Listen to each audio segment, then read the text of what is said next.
Ale Leblanc no Mengão, Pedrão. Vamos falar sobre isso. Tem dois atacantes na mira do Flamengo para a contratação no lugar do Pedro. Vamos comentar também sobre a entrevista coletiva de apresentação de Alexandro Marcos Braz. Várias outras notícias. Então toca aí, meu parceiro e minha parceira. Tocou então bem comigo, Rubro Negro. Vamos às notícias do Flamengo. Acabei de chegar, rapaz, do CT Ninho do Urubu. A gente foi lá acompanhar a entrevista coletiva do Alexandro e depois Marcos Braz e Bruno Spindel. Vou te falar um negócio.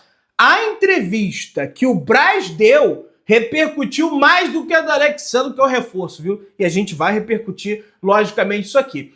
Bom, primeiramente o Alexandro foi perguntado sobre essa decisão dele voltar ao Brasil. E ele fala: a chave de eu voltar ao Brasil foi o grupo de jogadores e a comissão técnica. Estou muito feliz de ter voltado ao país. Depois teve o Gabriel Orfan lá também, grande jornalista, que perguntou a ele se teve essa influência do Tite. Ele falou: não, teve sim, muita influência do Tite de eu ter voltado para cá. Né? O Alexandro que fala que a maioria da sua família torce para o Flamengo, no entanto, ele fala que o pai dele é São Paulino, então tem ali uma certa ligação com São Paulo, mas que pesou demais a comissão técnica, né, o Tite, né, essa galera toda já está aqui para ele fechar contrato com o Flamengo. Não tenho a menor dúvida que ele vai se entregar 1000% para o Flamengo. Foi perguntado a ele também quando ele vai estar 100%, né, para ele poder estrear pelo Flamengo, e ele falou: eu tô a cada dia mais melhorando a minha condição física. Quando o Tite me chamar, eu já estarei preparado.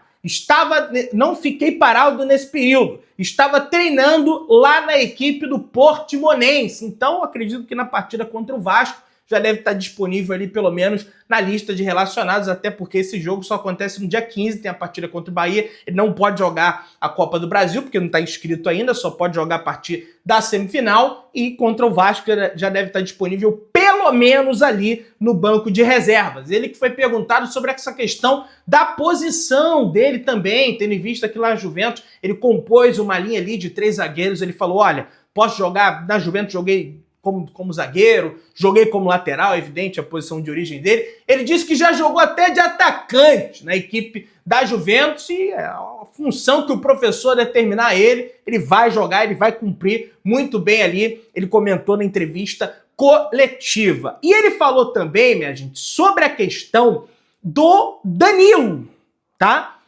O futebol te deu um irmão que foi o Danilo. Perguntou, acho que foi o Renan Moura que fez essa pergunta. Como foi a conversa com ele quando você saiu da Juventus para cá? E ele falou: a primeira conversa foi em lágrimas, a despedida, né, no caso dele lá do Danilo. Né, o Danilo jogou com ele no Porto, jogou com ele na Juventus, jogou com ele na seleção brasileira, né, jogou com ele em um monte de lugar. Ele é um irmão que o futebol me deu. Nós conversamos diariamente pelo telefone. Ele já perguntou como é a estrutura e o grupo. Nós temos uma ótima relação, ou seja, o Danilo ali já deu aquela... E aí, Alex? Como é que é o grupo? Como é que é a estrutura? Como é que vão as coisas por aí? De repente, poderemos ter um facilitador aí, quem sabe, no futuro, para a vinda, né, do Danilo para o Flamengo, quem sabe pensando, lógico, na próxima temporada, porque nessa temporada ele está lá nos planos do treinador da Juventus e vai jogar pela Juventus. Ele falou também sobre o Alcaraz, foi perguntado a ele: queria que você falasse sobre o Alcaraz, o quão importante você foi para ele vir. E ele falou: o Carlos é uma excelente pessoa, um excelente jogador. Quando ele chegou na Juventus, tive a certeza que era um bom jogador. Mandei uma mensagem para ele quando eu estava por vir, perguntando se ele ia vir. E ele falou: hermano, se você for, eu vou também, né? E aí deu risada pra caramba lá. Então, lógico que ele influenciou na vinda do Carlos Alcaraz. Não vai dar mais detalhes, porque tava ali o Spindel, tava ali o Braz, que foram também peças aí para ajudar a trazer o Carlos Alcaraz. Foi basicamente isso, tá? Um pente fino aí na entrevista coletiva do Alexandro. O pau quebrou mesmo foi na entrevista do Marcos Braz e do Bruno Spindel, falando aí de política. Mas primeiro a gente vai falar sobre o mercado da bola, vamos falar sobre política, depois a gente retorna para o mercado da bola. Lógico, a primeira pergunta foi: a situação do Pedro, ninguém imaginava. Por causa disso, vai ter reposição, Braz? E sobre o Spindel. Spindel, o Flamengo vai priorizar competições? Essa foi a pergunta, o Choque fez uma pergunta para o Braz e fez uma outra pergunta para o Espínio. E o Braz falou: em relação ao problema que a gente teve com o Pedro, a gente fica triste, mas é dizer que a gente tem mais 3 centroavantes no elenco. Ele está se referindo ao Gabigol, ao Carlinhos e ao Bruno Henrique, que agora também joga ali na função de centroavante.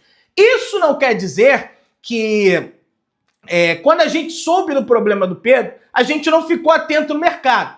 A perda do Pedro é irreparável, ele era titular da posição.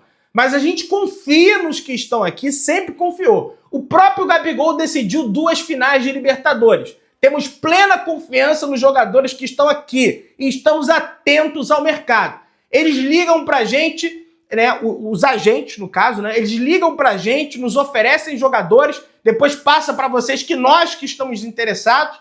Essa decisão vai ser um pouquinho mais para frente e com calma. Ou seja, ele deixa claro que, estamos atentos ao mercado, não está descartado uma contratação, mas a gente confia em quem está aqui. Mas ele fala isso ali também, gente, porque se ele só fala, não, nós vamos no mercado para repor, meio que ele passa o recado, né?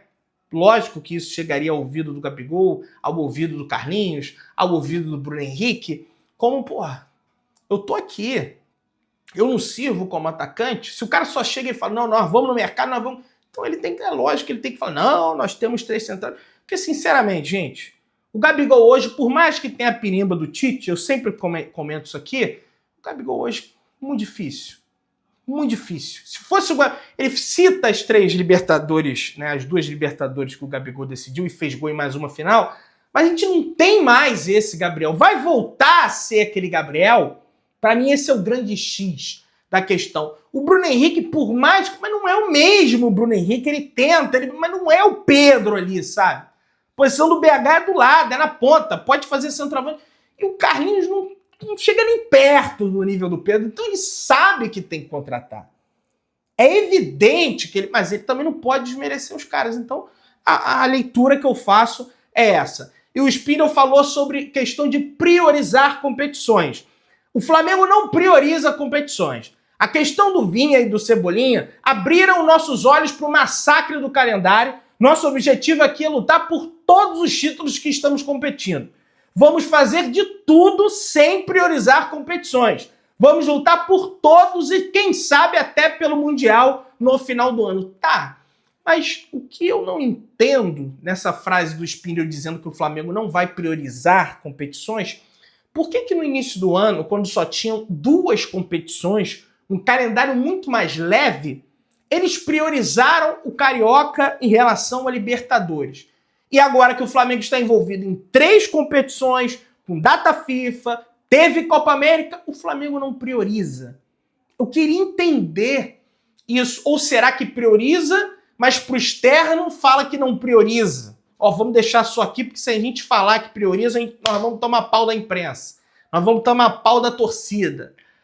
Será mesmo que não prioriza? Será que não priorizar é a medida mais inteligente perante ao desgaste, às lesões, né, de forma consecutiva que o Flamengo está sofrendo? O Flamengo não tem dinheiro infinito. A janela está fechada, tem opções escassas no mercado para repor o Pedro. Será mesmo que não prioriza? Priorizou quando tinha 2 competições, agora tem 3, não prioriza? Eu realmente não consigo entender. E o Spindle meio que deu uma catucada no Corinthians. Ao contrário de outros clubes, se o débito do Flamengo vence na sexta, na segunda tá na conta. Ao contrário de outros clubes. O Flamengo não tem esse tipo de financiamento. Para mim, é uma direta clara e reta para o Corinthians, que deve o Mateuzinho, que tá querendo contratar DP e deve o Mateuzinho, pagou o Neneca e deve o Mateuzinho, né? Deve o Cuiabá, o presidente do Cuiabá tá revoltado porque não paga lá o Ranieri, que é o meio de campo deles, dizendo que o Corinthians tirou o meio campo deles, tá usufruindo no meio de campo deles e não deu dinheiro para eles repor essa peça, né? Então, essa voz do fair play financeiro começa a ganhar volume, não só por parte do Flamengo, que o presidente do Cuiabá falou, isso tem que mudar, que o Corinthians está fazendo isso, isso e isso. Falou, deu uma entrevista aí o presidente do Cuiabá. E não paga o Cuiabá e não paga o Flamengo. E o Inter agora deu nessa também, porque não está pagando o Flamengo pelo Thiago Maia. Vamos resolver essa parada ou não vai resolver? Agora o pau quebrou. O Guilherme Xavier perguntou o seguinte: queria perguntar ao Marcos, o BAP foi até um podcast comentar sobre a questão do vice-presidente de futebol, né, que parece que o BAP comentou, no Real Madrid não tem vice-presidente de futebol amador, no Barcelona não tem, citou alguns clubes da Europa, e eu queria entender como você reage a essas críticas. Rapaz, o Marcos Braz deu um leve de um sorriso e começou a descer a marreta. Em relação ao candidato... Não, em relação ao BAP, ele citou o BAP. Primeiro ele ia falar o candidato à eleição, ele citou o BAP. Em relação a ele, primeiro que com ele não vai ter nada porque ele vai perder a eleição. E foi covarde e eleitoreira a fala dele. Porque o presidente anterior do Flamengo, que tinha o BAP na gestão dele, pelo menos inicialmente, teve 5 vice-presidentes de futebol. Ele apoiou o Valim em 2013 como vice-presidente de futebol. Ele apoiou o Vrobel em determinado momento como vice-presidente de futebol. Ele me apoiou quando eu fui empossado no dia da eleição do Landim como vice-presidente de futebol. Ele me apoiou. Então é covarde e eleitoreira a fala dele. E outra, ele achou que eu era pau-mandado. Mas aqui não tem pau-mandado de ninguém. E aí falou que depois disso não teve mais relação com o BAP. E a gente sempre falava, né? Sempre dizia, gente, BAP e Braz não se bicam. BAP e Braz não se bicam.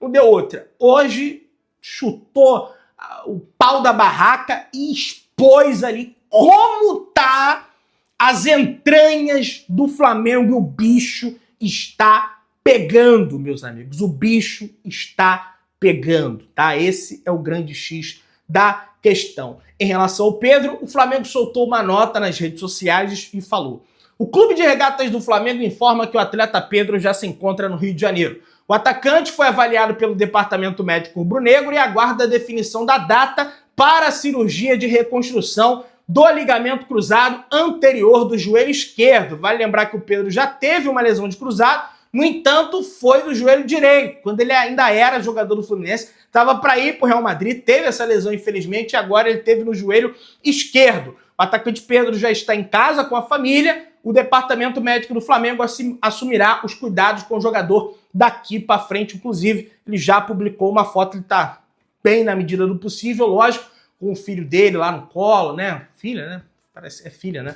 Socorrigido no colo, aquela situação toda, e cara... Pedro no Flamengo só daqui a 9 meses, então pode anotar na tua agenda aí, no início de junho, no meio do ano que vem, Pedro deve jogar pelo Flamengo, infelizmente, e independente se o Flamengo ir no mercado agora ou depois, vai ter que ir no mercado. Se não for agora, vai ter que ir na janela do início do ano, que é mais difícil, aliás, de contratar jogador, porque na janela do início do ano é meio de ano lá na Europa, então ninguém quer sair de lá no meio do ano. Tem essa situação também.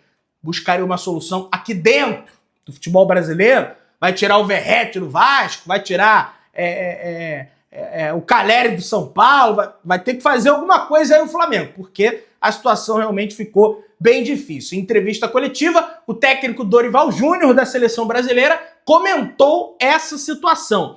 Nós analisamos várias vezes as imagens e infelizmente o Pedro, no primeiro lance do treino, teve uma lesão sozinho. Ele estava absoluto na bola e no movimento o pé acabou travando no chão e fez um tipo de chicote.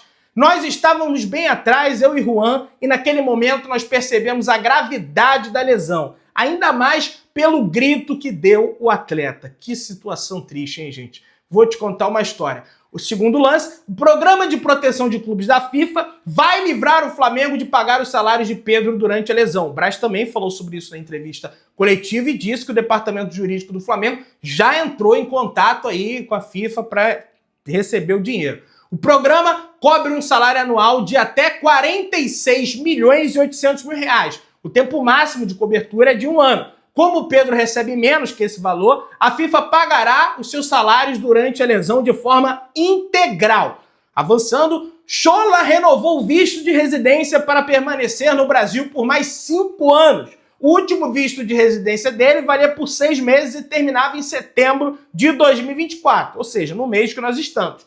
O nigeriano está de contrato novo com o Flamengo, com quem assinou por mais 3 anos até o final do ano de 2027. Quem informa é Rafael Zarco. Aliás, outra informação passando lá, né, para entrar no CT em Urubu, as obras estão a todo vapor para a construção do mini estádio do Flamengo, né? Vai ser bem na entrada ali do CT, do lado direito para quem entra, para quem sai do lado esquerdo, e pelo jeito vai ficar bacana, vai ficar bonito esse mini estádio no CT em Urubu, que será utilizado para jogos da categoria de base, para o futebol feminino do Flamengo, enfim, vai ser realmente bem legal, beleza? Vamos avançando. Flamengo, Botafogo e Palmeiras estão entre os 100 elencos mais caros do mundo. Flamengo é o elenco brasileiro mais caro do mundo, na 43ª posição mundial, com investimento de 1 bilhão e 300 milhões de reais. Então, alô, Spinel, hein? Viva, o elenco do Flamengo não é o mais caro e coisa e tal, é o mais caro.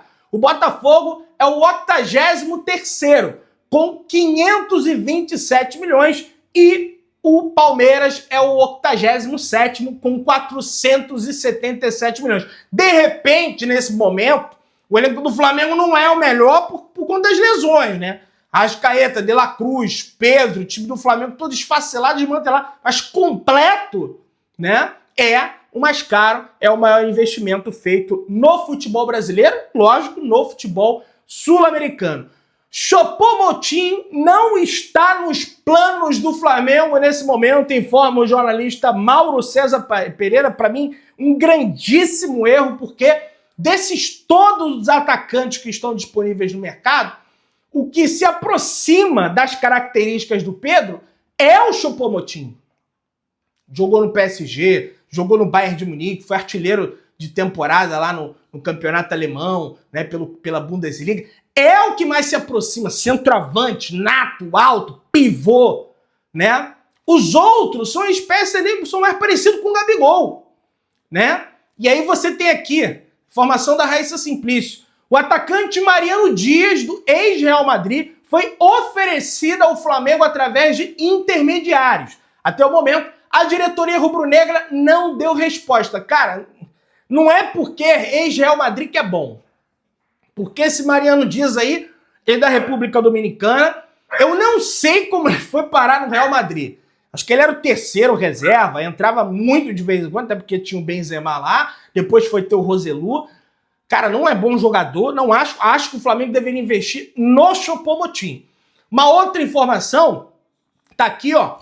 O Flamengo fez contatos pela contratação do atacante Anthony Martial, ex-Manchester United. O francês de 28 anos está livre no mercado após 8 temporadas pelo clube inglês. Segundo o Fabrício Romano, um dos maiores jornalistas que tem aí internacionalmente falando de janela de transferências, Martial sofreu alguns problemas físicos e não joga desde dezembro de 2023. Não joga há muito tempo. Martial também está em contato com outros clubes da Europa e também teve conversas com a Liga Saudita e a MLS. Recentemente, ele recebeu a maior oferta de contrato da história do AEK Atenas, no entanto, recusou. Ou seja, vai custar uma grana alta. Martial entende que ainda pode receber propostas de ligas maiores. Então, assim, a gente forma o portal Premier League Brasil. Então, assim, gente, o Martial é mais um jogador de mobilidade. Guardadas as devidas proporções, é mais parecido com o Gabigol, só que ele é destro. O Depay, a mesma coisa. O Mariano, a mesma coisa. Agora, a questão do Martial é a questão do Depay também. Tem muitas lesões na carreira, por isso que não engrenou. Agora, como não tem ninguém, o Flamengo está restrito ao mercado de jogadores livres, o Flamengo não pode contratar jogadores sob contrato, tem que estar livre no mercado, né? Vai ter que escolher aí o Martial, o Choupo-Moting o pessoal não quer, o DP, o Mariano Dias, vamos ver aí. Você que tá aí, dá aquela moral de sempre, se inscreva no canal, aciona o sininho de notificação, deixa o teu like, tamo junto, saudações rubro-negras.